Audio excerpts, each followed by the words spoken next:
you talked about like 6 degrees of freedom, and Yep. maybe take it down to the base. Like, what does that Yeah. mean?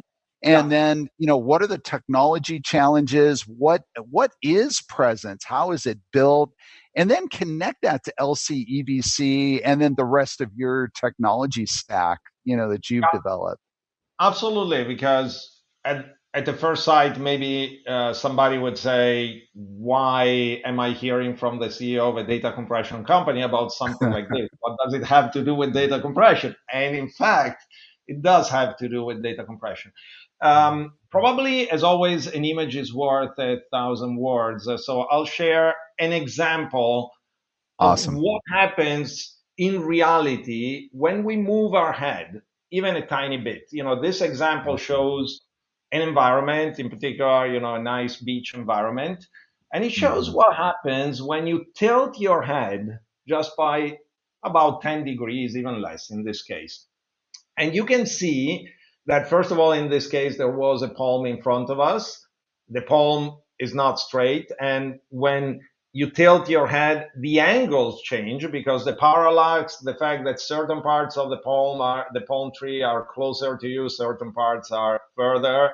Of course, they change the angle of the trunk. And then, as you can see, the occlusions change because what's behind is further, the vegetation in the background is further. And so even just a tiny movement of your head reveals different parts of the background because everything moves due to parallax. Again, it moves differently, revealing what's behind. And actually, the interesting thing is that this is very obvious and evident for the palm tree because it's in front of you and it's evident. But in reality, it happens also for all of the thousands of branches and leaves, etc., that you see on the left part of this image. And although you may not notice it as clearly and obviously right now, that I'm showing this picture, our brain constantly notices all of it.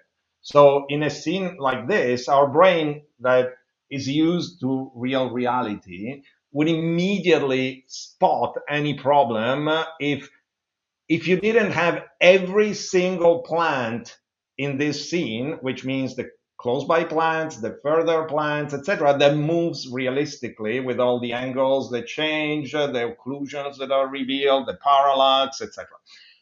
In short, there's no way that you can have a realistic experience without telling your brain that something is wrong, which over time very quickly would generate motion sickness.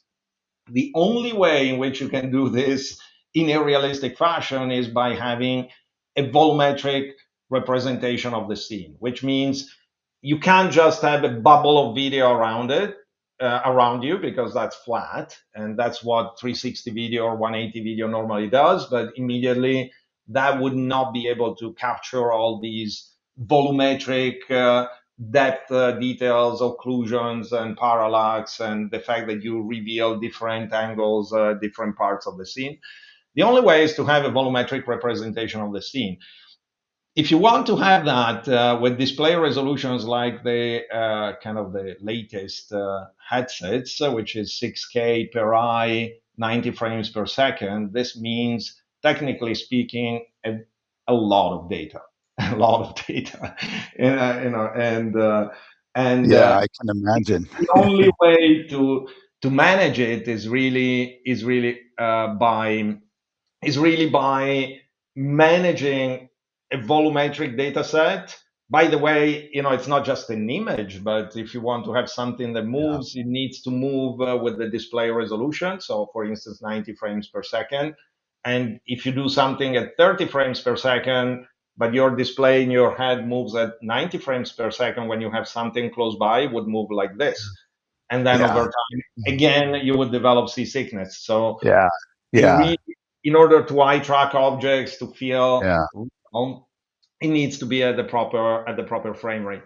So the only way to deal with this is to have a volumetric data set. And then if you want to be photorealistic, you cannot just have a volumetric data set that acts like a video game.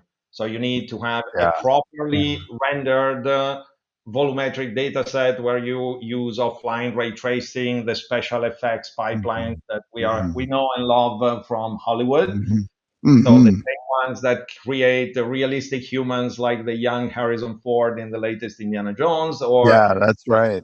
Yeah. or realistic fake environments like Avatar 2, or great animations like Minions, Yeah.